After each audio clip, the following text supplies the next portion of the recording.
Well, hello and welcome to Southbound, an NFL podcast where two depressed Saints fans talk about the 2025 NFL season. My name is Matt. I'm the Quacker. And Quacker, I'm not as depressed because while the Saints did lose, they did not look bad on Sunday. And we are now entering into the part of the season where I think the Saints are going to start getting some wins. We'll talk about that more.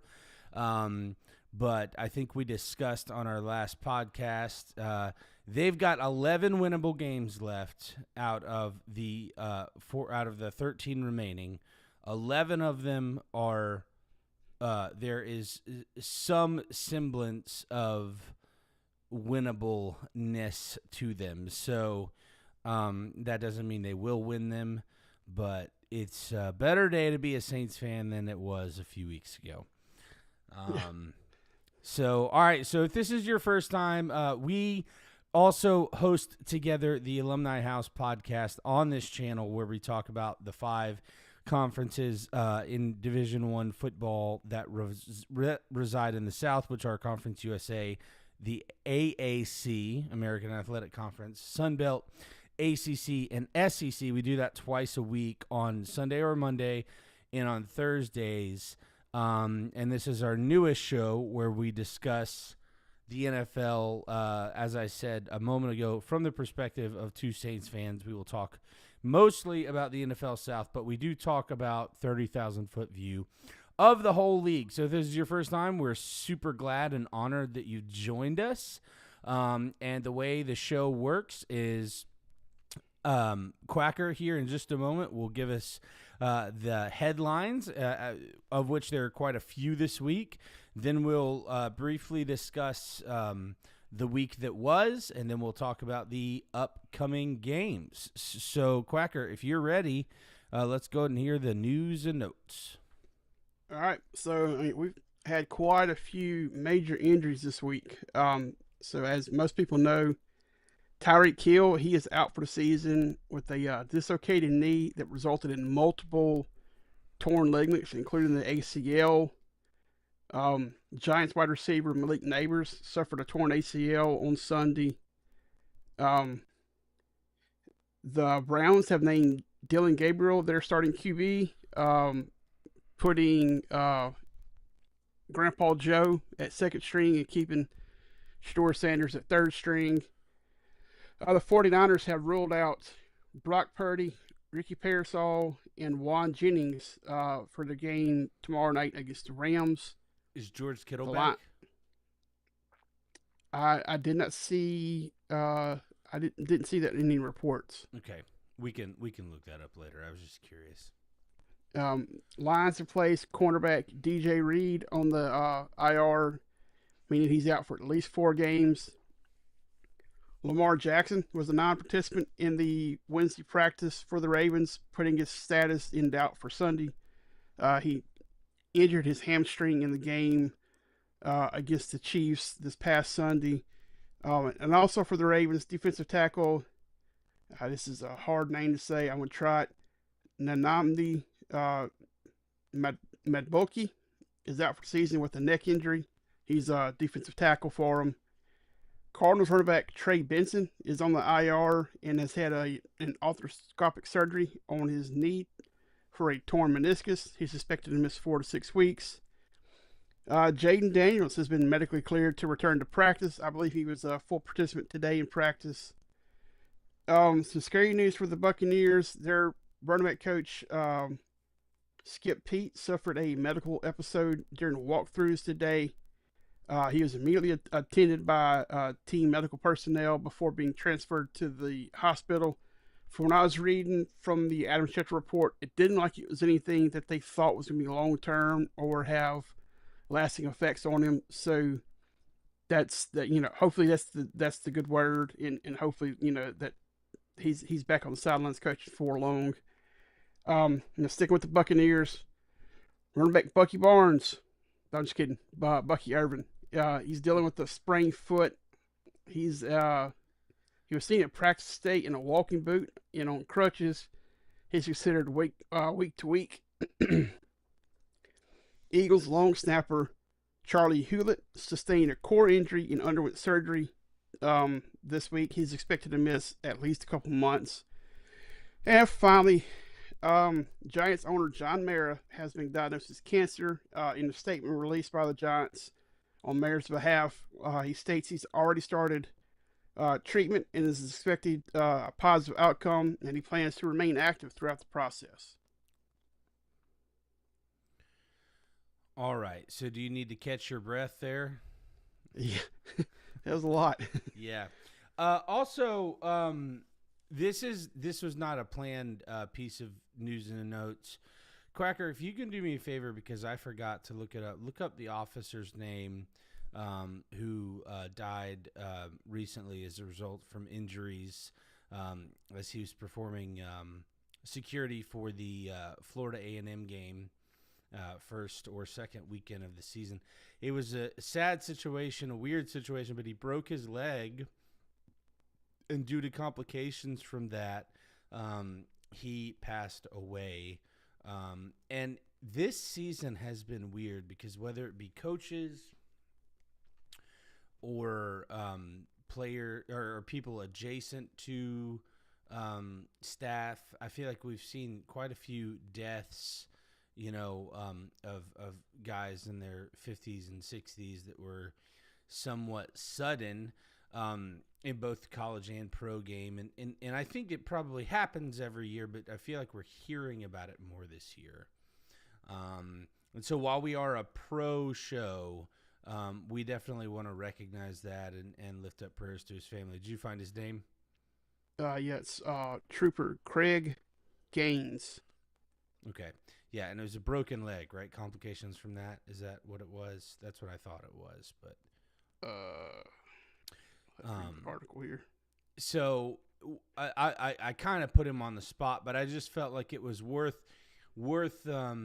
mentioning because look, here's the thing: officers put their lives on the line all the time, and while we would scoff most of the time at a broken leg, This man was performing his duty and lost his life, and we want to recognize that. Yes, it's not – he didn't take a bullet for the president, but he was doing his job.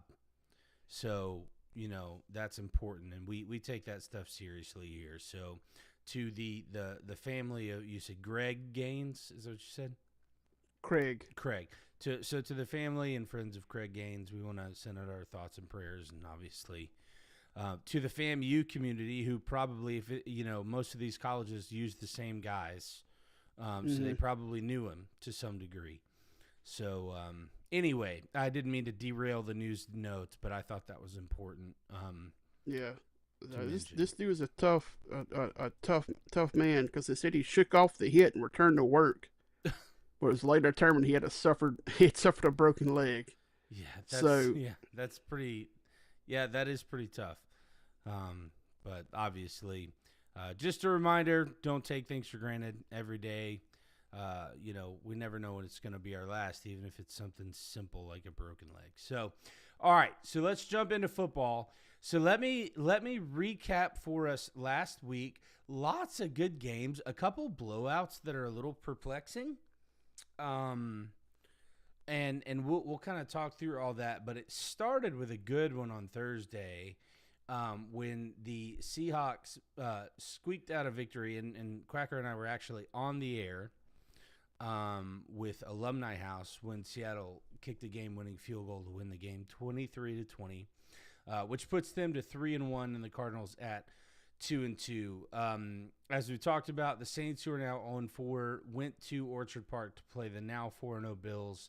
Final score was 31-19. Buffalo scored a touchdown towards the end of the game because late in the game it was 24-19, and the Saints had an opportunity to come through. And while we're on the topic of this game, I posed the question to Quacker last week, and I still believe this, but I asked Quacker, at what point do we want to see Shuck come in? Not because Rattler's done anything wrong, but just to see what the second-round pick has. But the more I see Rattler play, and I still feel like I want to see Shuck come in, but it's not because of Rattler. It's because I wonder if just a different player brings a different spark. That's all. But everyone seems to love Rattler. Rattler played well. And he seems like he has earned the respect of, I mean, obviously Drew Brees was complimenting him. That's a big deal. Drew Brees is going to be putting on a gold jacket next year. That's not official, but it's official. I mean, he's going to. So, but you know how these things go. A lot of times, the legendary quarterback from your franchise is going to give flowers to their starters. Not always. But, you have to kind of take that with a grain of salt because Drew Brees has got to be a little biased towards New Orleans, you would think. But kudos to the Saints for playing. I mean, they played one of the, if not the best team in the league, they played one of the top 3 teams in the league on the road and didn't go away, which for a first-year head coach dealing with massive cap issues and a geriatric roster, honestly – that's a big deal, I mean, I think that gives me a lot of faith in Kellen Moore that, they're continuing to try and figure things out. They're improving, and yes, they're 0-4, but, Quacker and I didn't expect them to be a playoff team this year, so it's not like, it's the end of the world. However, it does look like they've got wins, on the horizon based on the way they've played this season. They've only been non-competitive in one game all year. 3 of the 4 games they were in it in the last 3 or 4 minutes of the game. They lost them all, but eventually, I mean, chances are they're going to break through and win a couple if they keep playing like this. So, what were your thoughts on the game?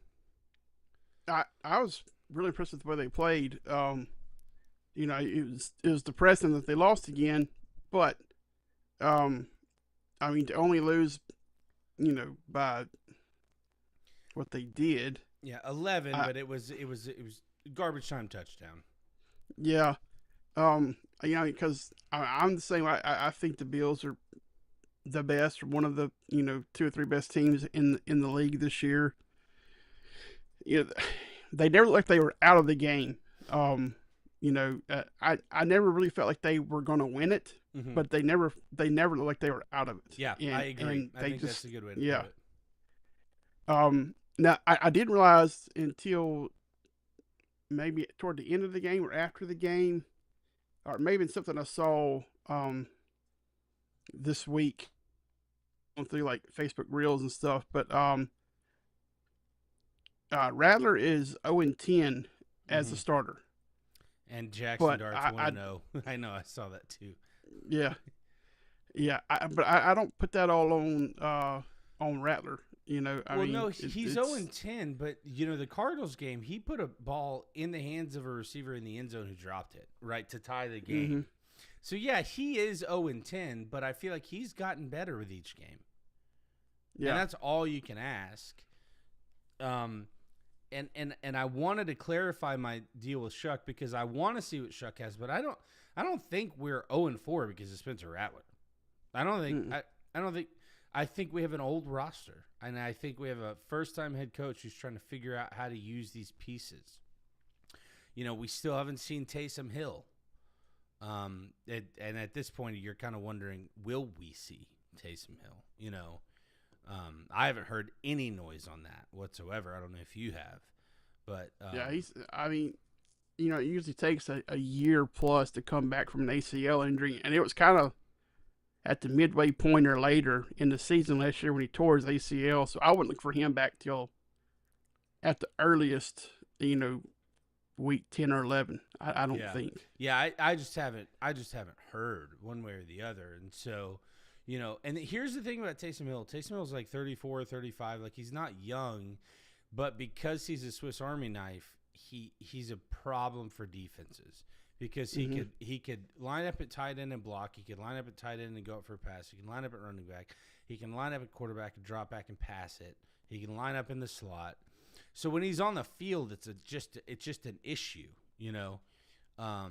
So him being in the game will give the Saints a dynamic that I think will be helpful. All right. So let's. Here we go. They have opened a 21-day practice window for Hill. So Okay. So next he 3 may be weeks getting or so. closer to coming back. Good. Yeah.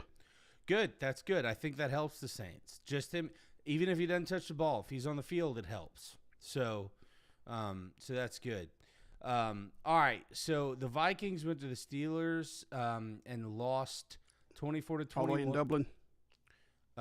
Well, they went to the Steelers. The Steelers were the home team, is what I mean by that. Yeah. So Chad loves to correct me on when I don't mention the overseas game. What were the ticket prices in this game while we're on the subject? From what we were seeing last week, it was the get-in price for the cheapest I was seeing was $7.99 American dollars. There you go. Get your Guinness and go spend $800 to watch a game. All right, so Steelers win the game 24-21. Aaron Rodgers is still wearing that helmet that looks like it's 4 times too big for his head that he's been wearing his whole career. But they are 3-1, and they're looking good. Chad's favorite team, the Commanders. I'm just joking. That's just our little ongoing joke. 2-2. Obviously, take that with a grain of salt because Jaden Daniels was out. And Mariota played well, but Falcons ultimately won the game 34-27. Puts both teams at 2-2. And the Falcons are perplexing to me because Penix looked so bad the week before, and then he looked pretty good in this game. Mm-hmm. And Penix is young, so it's not like I'm sitting here thinking, oh well, he's got to get it figured out. You know, what is this, his second season? You know, so he'll get things sorted. I think he's got a bright future. But Cleveland moved to 1-3 after suffering 34-10 loss at Ford Field to the Lions. And the Lions are 3-1. The Panthers, who looked so good last week, I think they beat the Falcons 30-0, or it was something like that. Well, they got taken behind the woodshed by the Patriots. Final score 42-13 in Foxborough. The Giants, with the upset of the season so far, beating what many people believe is the best team in the NFL. I think you're talking about Buffalo, the Chargers from Los Angeles. They'll always be San Diego to me. But I know that they weren't always in San Diego, but to me they were, because my whole life they were San Diego. Yeah. So I think that was only 1 year. What? Like when they were first in LA, and then I don't know how long Diego. it was. I just know at some point they were. Because I know the Rams were at one point. I know before they moved to St. Louis. I know the Raiders were at one point, right? I think 3 or 4 points, yeah. Oh, 3 or 4. Okay, there. So anyway, the Chargers, the Eagles, and the Bills are probably the teams that everyone is considering to be the 3 best teams in the league.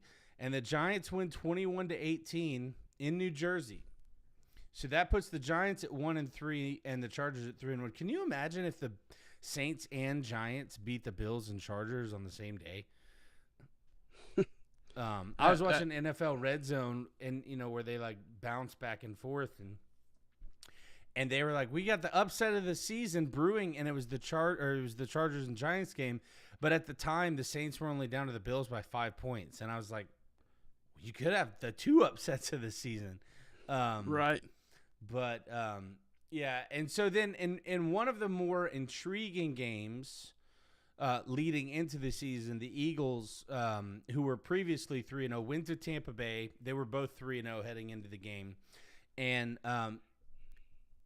for a while, the Eagles were just beating them silly. And then the Bucs made a comeback.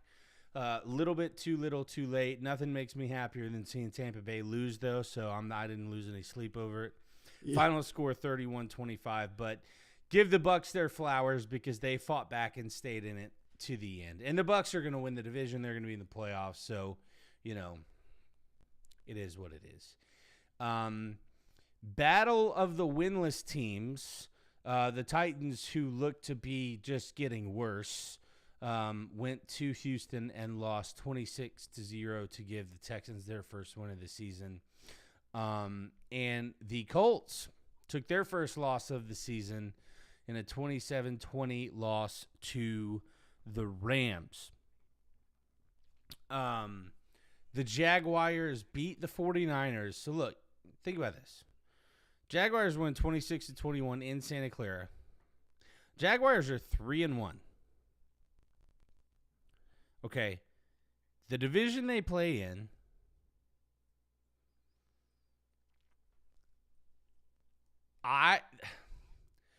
they're going to have to take a step back for me to think that they're not going to make the playoffs because as a wild card, because the Colts are going to win the division, I think.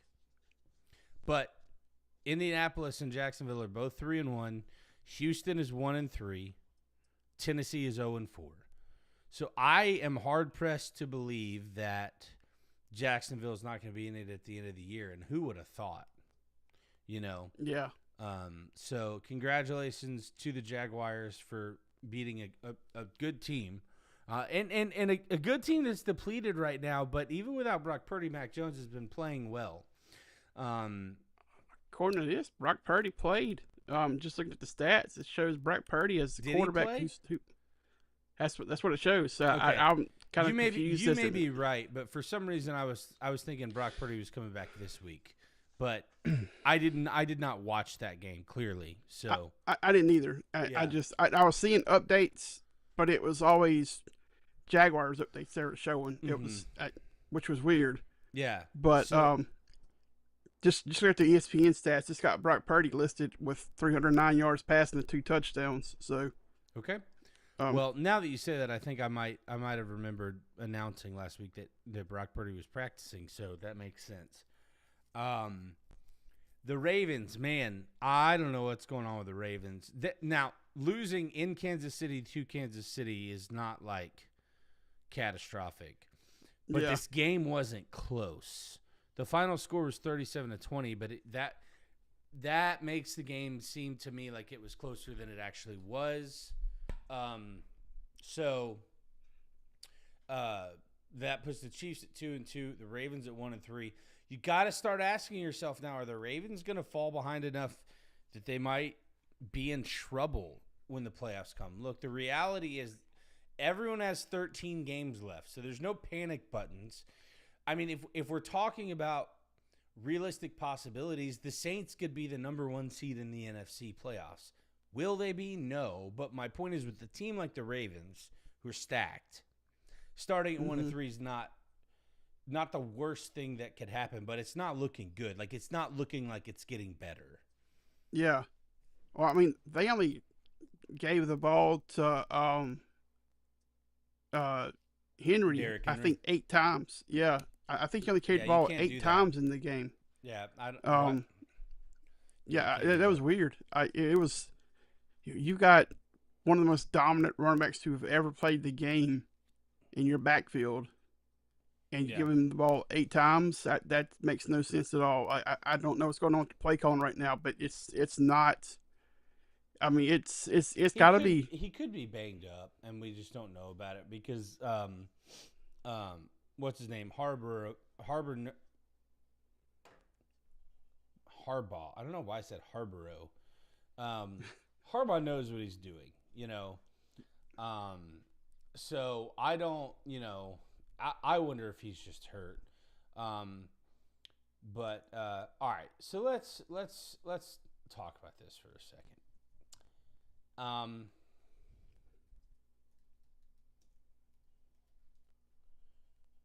Sorry, 1 second. So the Bears beat the Raiders. I'm a fan of Carroll. I'm a fan of some of the Crosby, some of the players on the Raiders. Don't like the Raiders fans. The Raiders lost.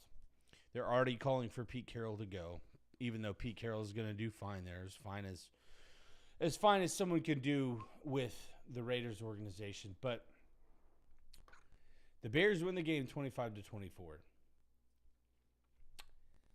Ben Johnson is quickly becoming my least favorite coach in the NFL. I don't know if you've seen any of his sideline interviews, but he's a jerk.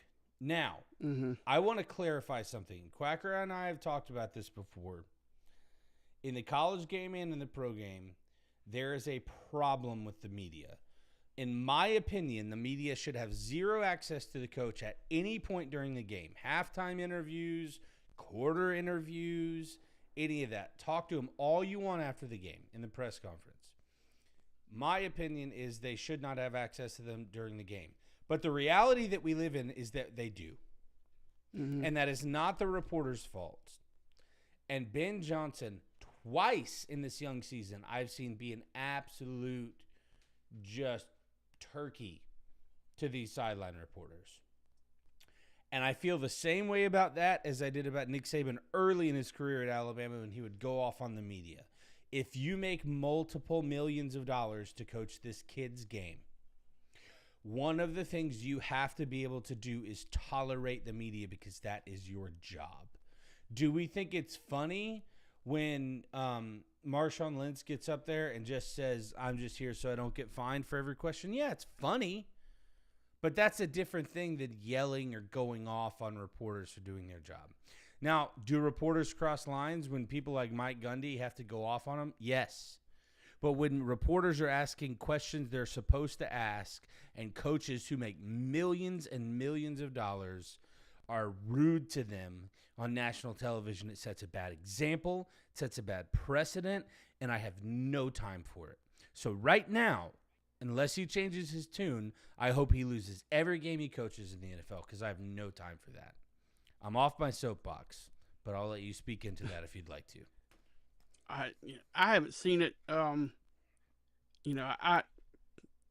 don't care for the sideline interviews. During the game because it takes the coach out of the mindset of what they're having to take care of.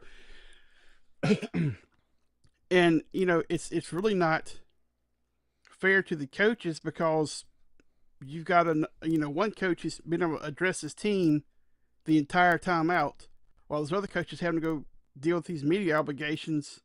Yeah, now in the NFL they only do halftime, and coming out of halftime. In college they do the quarter.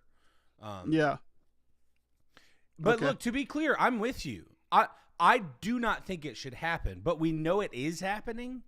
So at that point, it is on the coaches not to take it out on national TV on a reporter. Because the reporter isn't the one who made that happen.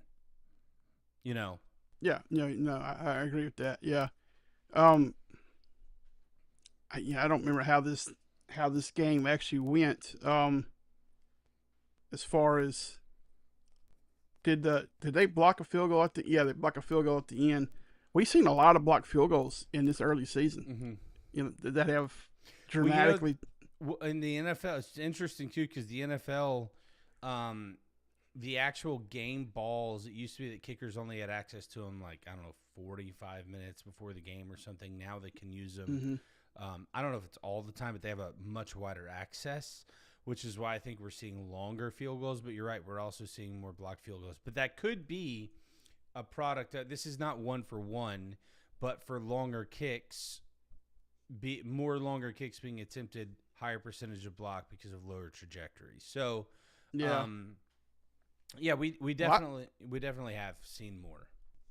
The one that the Eagles blocked against the Rams, and I think they were both. I mean, they weren't the old extra point, but they weren't 60-yard field goals they were kicking. They were 40 to 50 within that window. Yeah. But still 40 to 50, I mean, the trajectory is that's a blockable trajectory. I'd say anything outside of 40, But you're also seeing now in the Bears case, it was a block where the guy came from around the end and blocked it. But was it last week or the week before?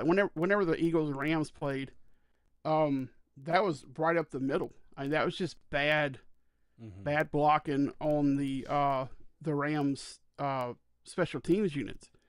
But I mean, we've seen several blocked field goals that have dramatically changed the outcome of games this year, and You maybe see one or two a season. It felt like before. Now you've seen several here in the first few weeks. So Yeah.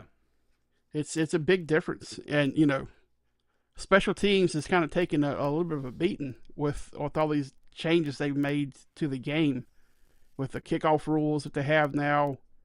If you don't hit a certain spot with it, you get the ball at the 40-yard line, or Yeah. all these weird rules and stuff. Well, I don't like all these changes. I love the kickoff rule, not the zone, but I love the new kickoff rule where everyone starts, 10 yards on the 30 or whatever. That Yeah, I like because of the safety aspect. But yeah, in my opinion, they're going the wrong direction with touchbacks and all of that. Touchback should be the 20-yard line like it used to be. 20-yard line's a good place to start a drive because in the NFL, you're in field goal range with a first down and a half if you're starting at the 40-yard line. And in college, it's not much more. In my opinion, they are going the wrong direction with that. But what they want is they want more scoring. The problem is these NFL offenses, if you put 2/3 of the NFL offenses on the 40-yard line in a 2-minute situation, they're going to get at least field goal. Every time because they're so good. And I'm talking about 2 minutes on the clock, no timeouts. They're going to get a first down or they're going to get into field goal range. yeah, So while I agree with your overall sentiment, I do like some of the changes they're making. I don't like them all. So let's talk about the biggest surprise of the week. And I know American fans hate this. Yes, I'm American, but I'm excluding myself from this because one of my favorite sports, if not my favorite sport, is soccer. I played it my whole life. I played it for more than 12 years. I still keep up with it today. I spent my afternoon watching Arsenal play Olympiacos in the Champions League. So I'm no stranger to ties, or as we call them in soccer or football, draws. The Packers and the Cowboys ended in a tie. Thrilling game. I have no problem with a tie. I don't think NFL games should end in ties if they're division games, which this was not, of course. But overall, I have no problem with it like a lot of people did. I mean, a lot of people, there was a big backlash. But what I wanted to talk about was the fact that that the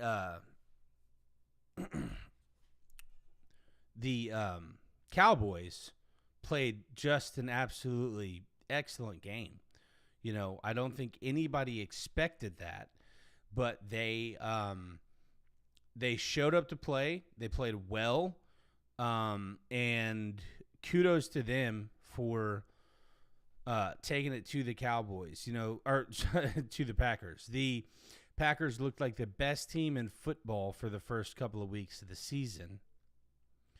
And since then, they've looked a little bit more human. They obviously lost the game in week 3 and then have looked a lot better.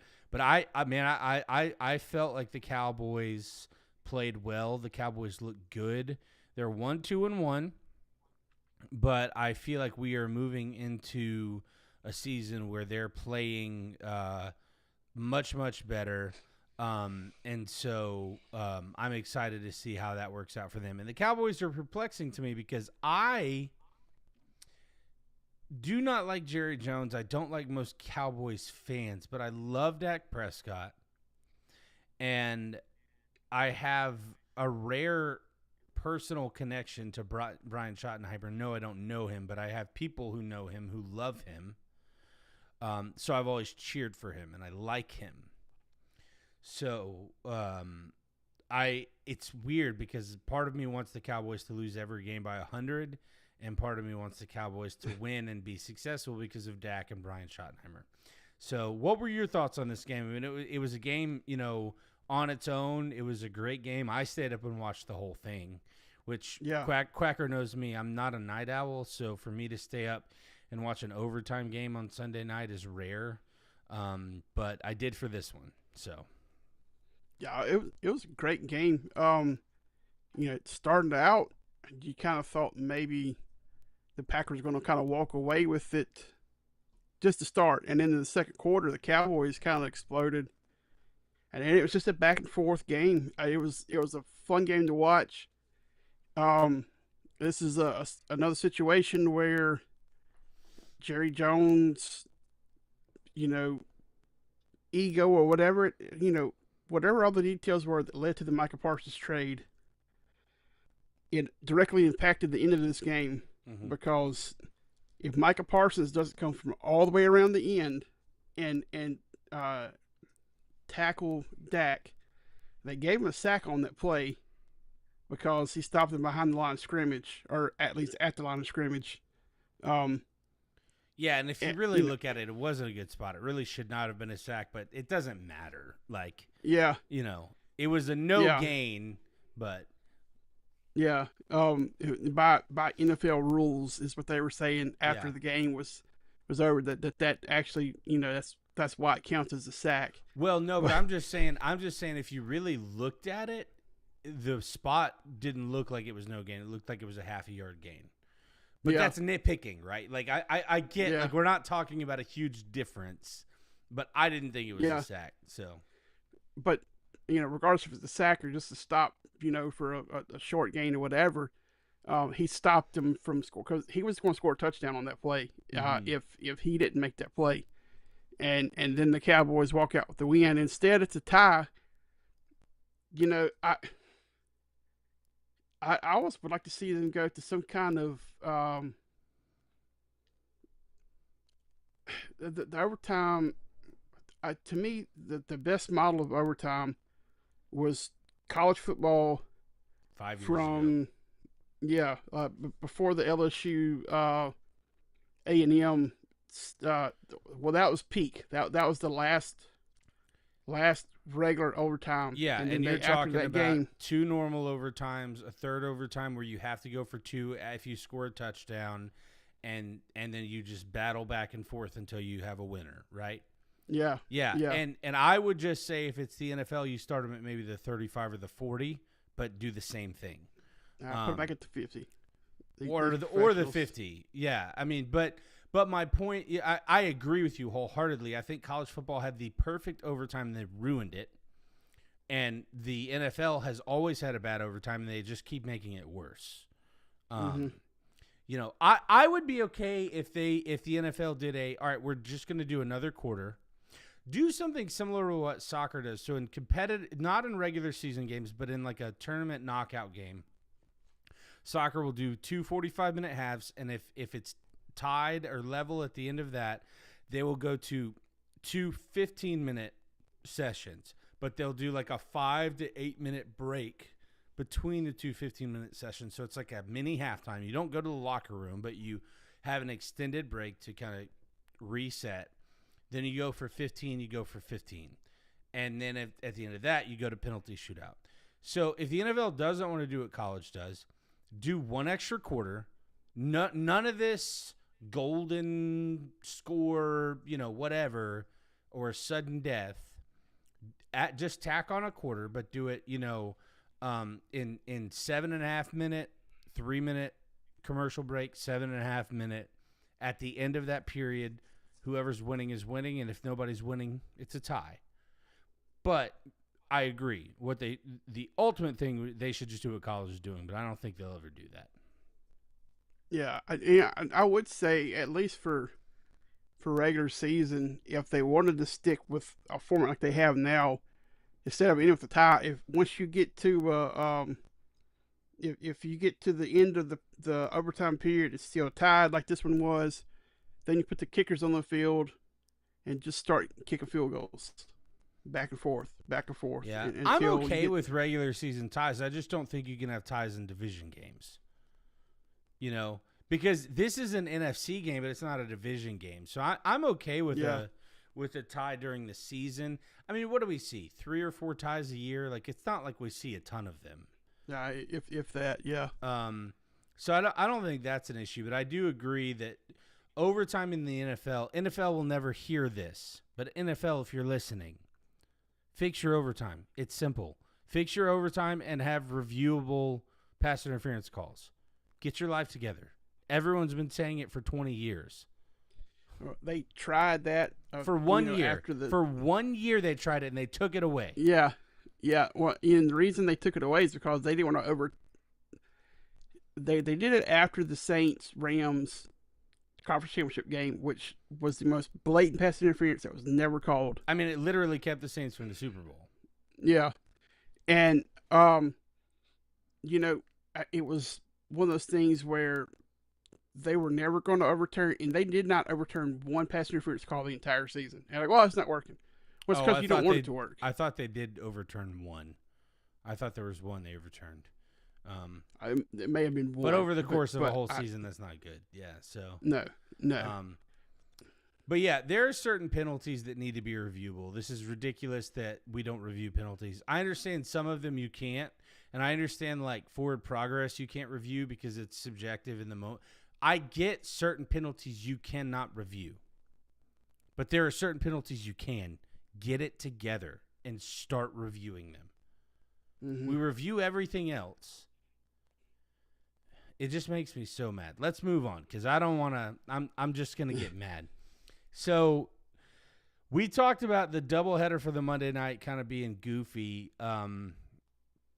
By the way, I don't know if you mentioned this, but there is some news about the Bengals being involved in a trade with some other teams for some quarterbacks. I don't think it involved Joe Burrow, but I think maybe Browning, his backup, is maybe being talked about as a trade subject.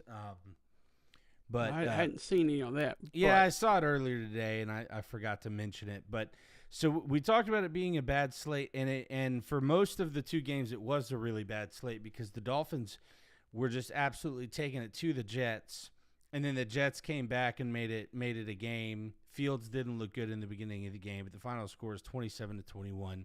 They didn't really make it a game. I mean, they scored at the end, but they came back.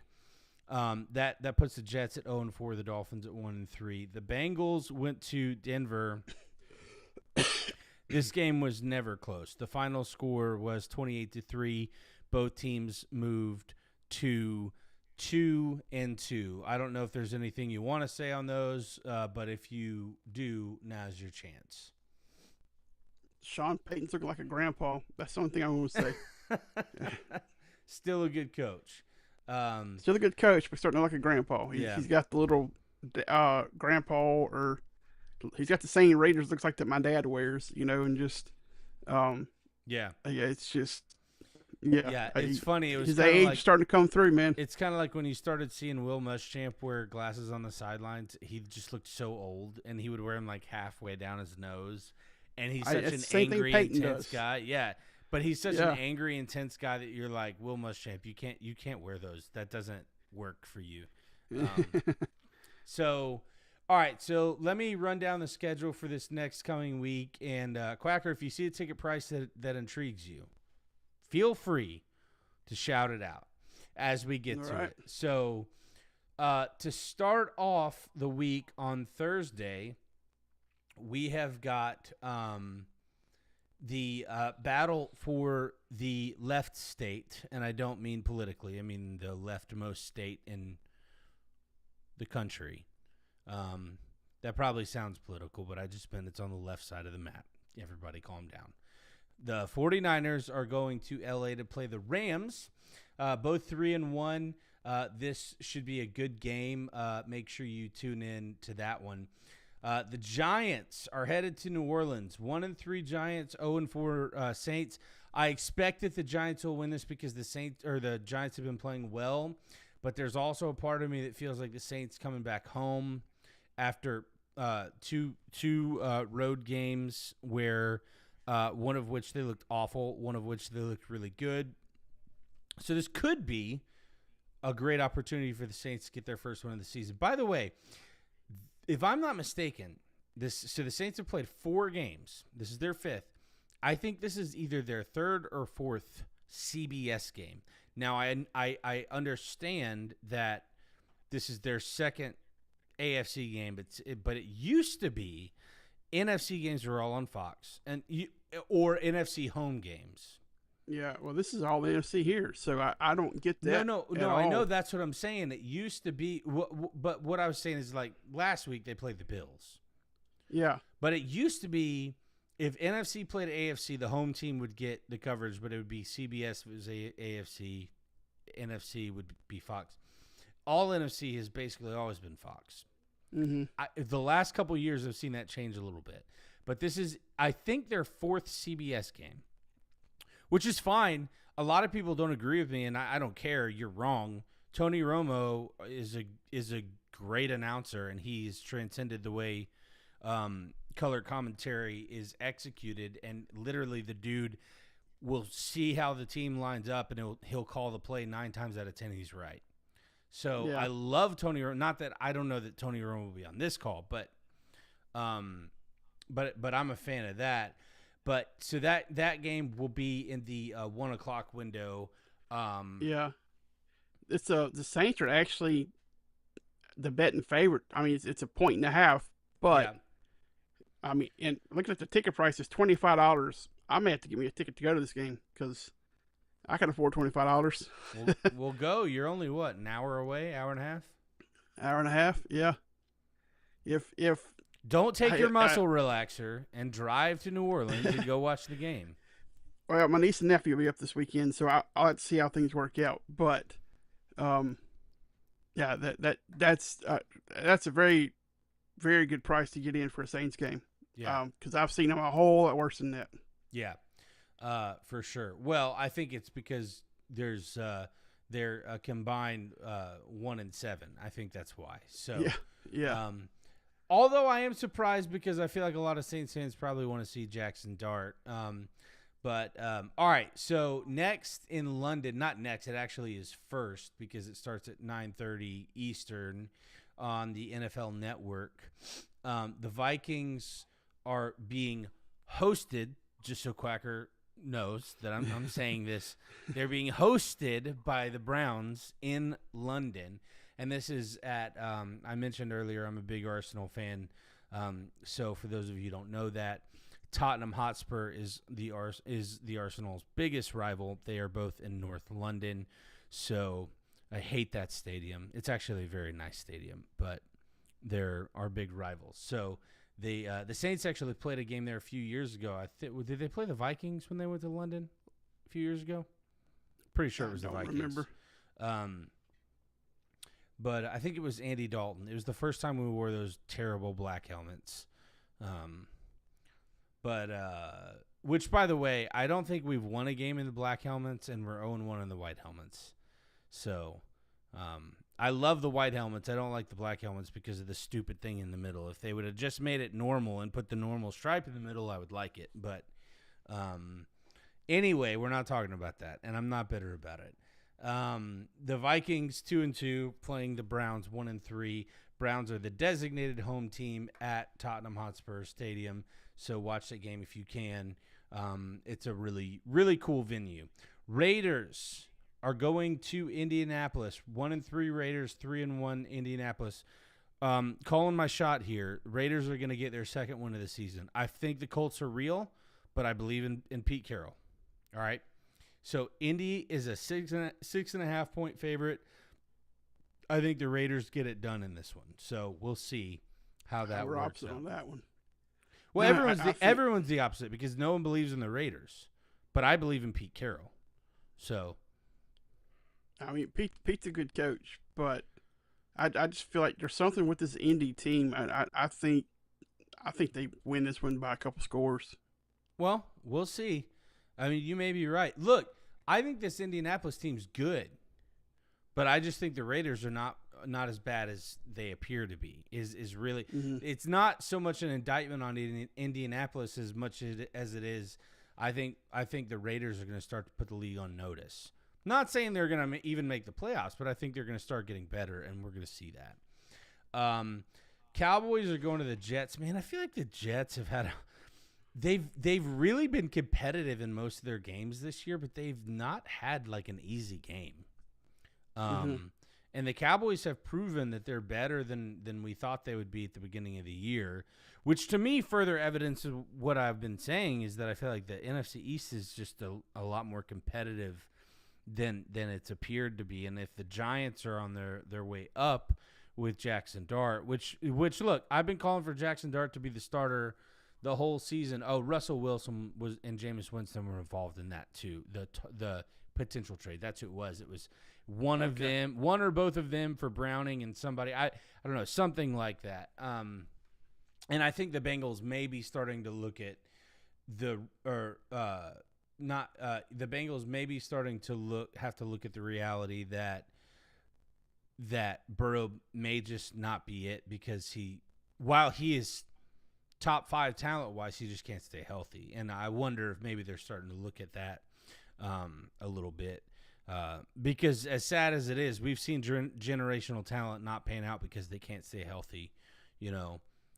Yeah, but it's always been more than just him not staying healthy. It's been what's led to them not being healthy. I mean, it's always the same thing with them. That was the problem with the Colts when Luck was there. They don't have a line. And well, that may be so, but the reality is, what is this, the 4th year in his career that he's been injured for substantial time? You know, like whatever the reason is, like I'm not blaming Burrow. I'm just saying whatever the reason is, it's happening, and at a certain point, they're gonna have to either move him. His agent, you know, may be saying, "Hey, find someone else because at the end of the contract, we want to move him somewhere for the reason that you're saying." You know, I don't know. Yeah, but I mean, he's still got a long time on his contract, so maybe the agent's trying to get him traded because. Well, that's what I'm saying. I don't know how long his contract is. I mean, he's only on his 2nd contract, so I'm sure he has time on it. But,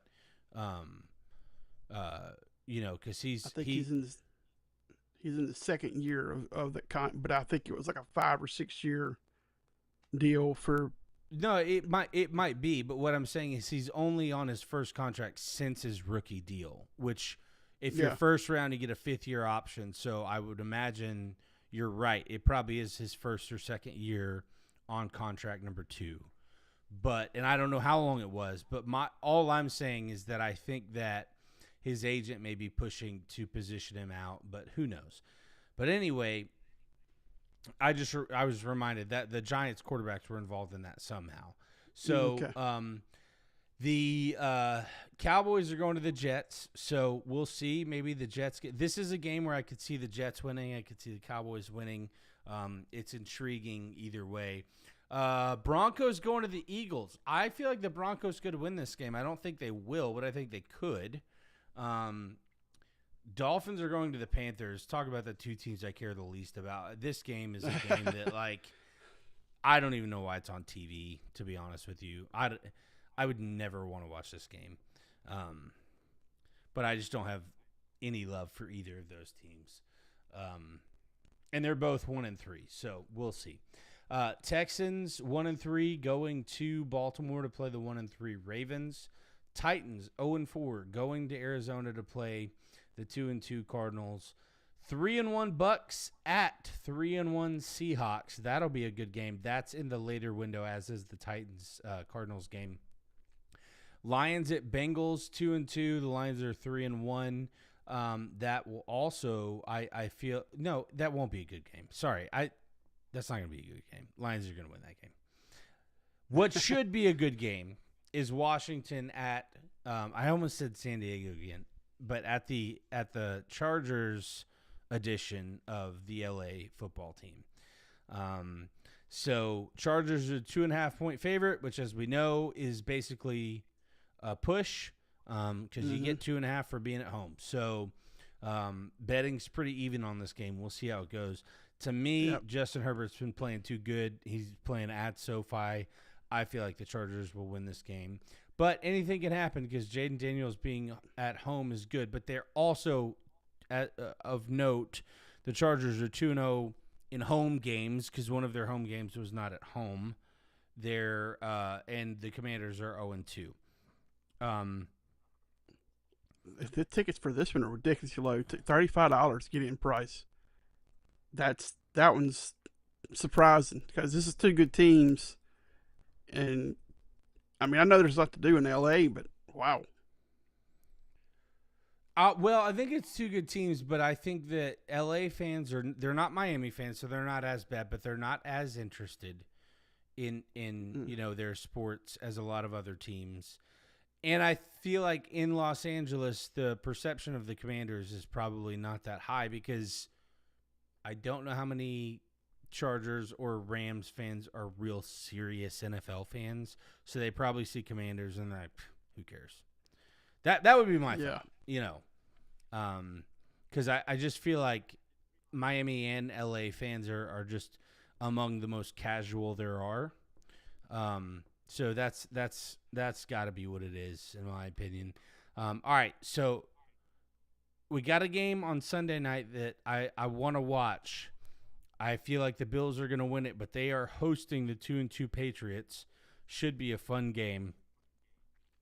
The game I am the most excited about for this weekend, besides the Saints, is the Chiefs on Monday night going to Jacksonville. Really? Yeah, because the Jags are 3-1. The Chiefs look like they're back on course. This is going to be a good game. I feel like it's going to be a really good game. I tell you, I think that the Sunday night game is going to be like a really good one. It's going to feel like a classic Patriots Bills, like when they're both good. Which because hasn't it seems happened like a lot when they're both good, but yeah.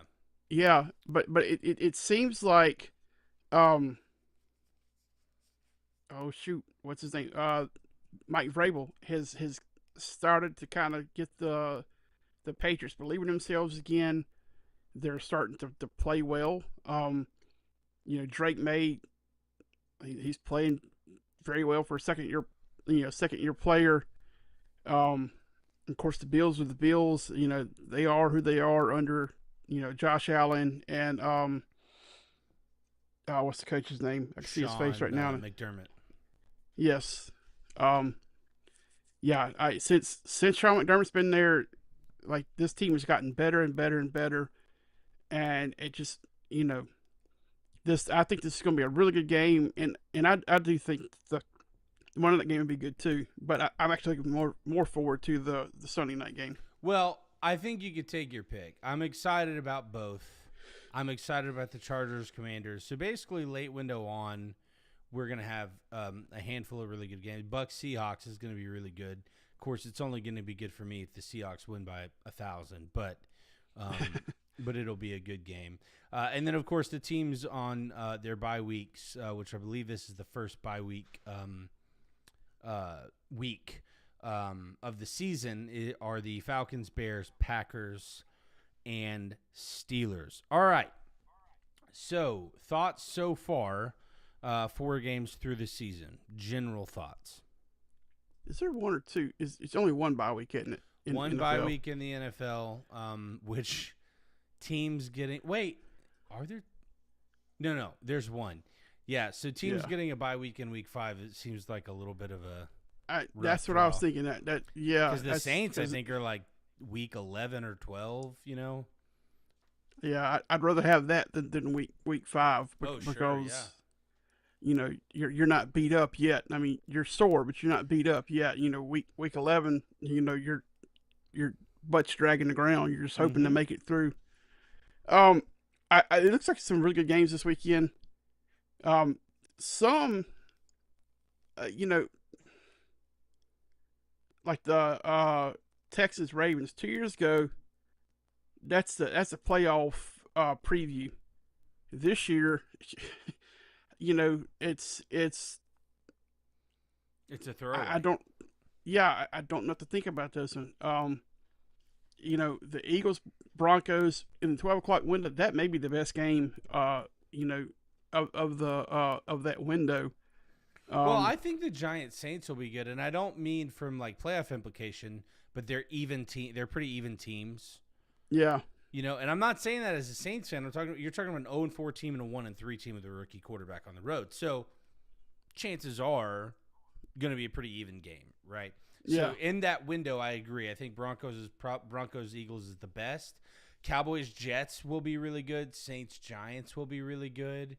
Heck, Dolphins Panthers will be really good if you can uncover your eyes enough to watch those two terrible teams. But sorry, I'm from Florida, not a Dolphins fan, and I can't stand the Panthers. So that's the game where I just wish they would both lose. So I'm not from Florida, and I don't like either one of them. That's the Dolphins. I don't know why, but I have never liked them. I don't know why either, because I'm a Braves fan, but I don't hate the Marlins, right? I don't hate them at all. If I'm going to have an NBA team, it's kind of a toss-up between the Pelicans and the Heat. I don't really like the NBA, but Miami teams in general I don't have an issue with. But and I love Dan Marino, but for some reason I'm just not a Dolphins fan. So yeah, yeah, I don't know. It's funny that we both feel that way, and and neither one of us can figure out why. Because I mean I don't like the Marlins, but the Heat I've always kind of liked. But regardless, you can't not like Pudge Rodriguez. That's the thing about the Marlins. Like, he's like one of those guys you have to cheer for. So, well, I remember him with the Rangers. I don't. Is he he won coaching? He won a World Series with the Marlins in like did he? 02 or something. Whenever their last World Series was, he was the catcher. Okay, I don't. It's been far enough back. I don't remember.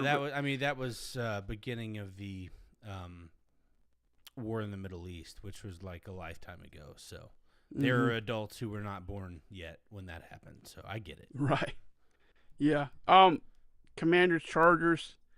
I do think that's going to be a good one. Especially if Jaden is able to play the way he was start of season at the end of last season, where he's efficient with the throws. He doesn't turn the ball over. He didn't turn the ball over at LSU. Yeah. Well, I've been saying this all season. I think Jaden's not the problem for Washington. Yeah. But the Chargers are really good, and I think the Commanders' age at some point is going to show up. But it won't be because of Jaden. Yeah. I don't think it'll be because of him at all. The Chargers franchise has been one that has been so they kind of befuddling for so long, because for forever they've had a really good roster. They'll average their points per game, their defensive points per game will be top 5 in the league, and they never they miss the playoffs, or they get knocked out in the first round. It's weird how inconsistent as of a franchise they've been with such a good roster. I feel like Jim Harbaugh was a great hire for them. Oh yeah.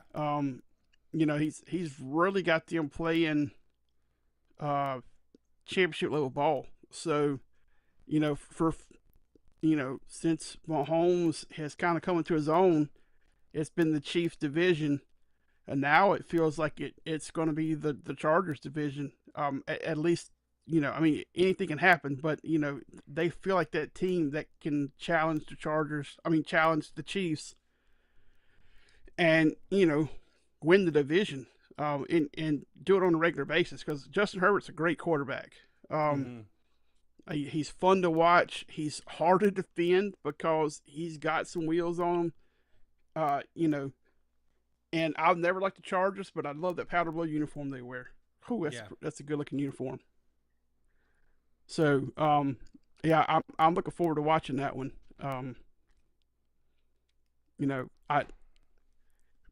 If Burrow's playing, I would love to see the Bengals Lions, but Burrow's out. Goff is going to walk into Paycor Stadium and light it up on Sunday afternoon. Yep. All right. Well, going to be an exciting week. Gosh, I love this time of year. I was just looking at it. Is it tonight that there's a college game? It's either tonight, started the first Wednesday night game, and next week is the first Tuesday night game, which starts the, what do you call it, the 50 games and 50 nights or whatever. I think tonight was a Wednesday night game, and then starting next week we will have football every night of the week. I don't know about that. I have been wrapped up in. No, it looks like Thursday is the first game this week. Okay. Well, then maybe I'm a week off. Maybe next week there's a Wednesday night game, and then 2 weeks from now there's a Tuesday night game. Yeah. Next week. But what's exciting about that? It's been in the mid 60s here, in South Carolina. We are entrenched in football season. The Hurricanes are at their worst, but they're not messing with the states too much.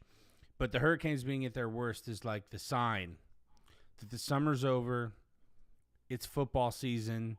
We got October and November, which is the best part of football season because you got college football heating up, NFL heating up.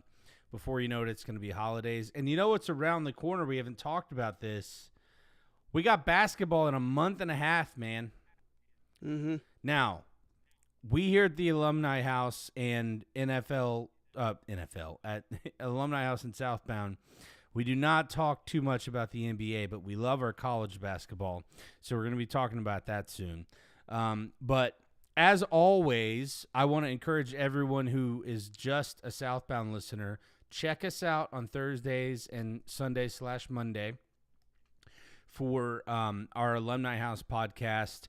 I will be with Quacker tomorrow for our Week 6 preview on Alumni House, and then Quacker will be riding solo next week for Alumni House and Southbound. And then I'll be back again next Thursday. So want to thank everyone for joining us. And before we head out, Quacker, where can people find the show? You can find us here on YouTube. You can find us on Twitch. And that's it. Yeah, you can also find us on X at Alumni House Podcast. That is our main channel that we're gonna put things through, and then down below you see our X handles for our personal feeds. Well, thank you once again for joining. Who's that? The X handles, that just sounds so weird. So. Oh yeah. Sorry. Formerly known as Twitter. All right, with that, we're going to get off before we get into too much trouble. Thanks for joining us. We'll see you tomorrow night.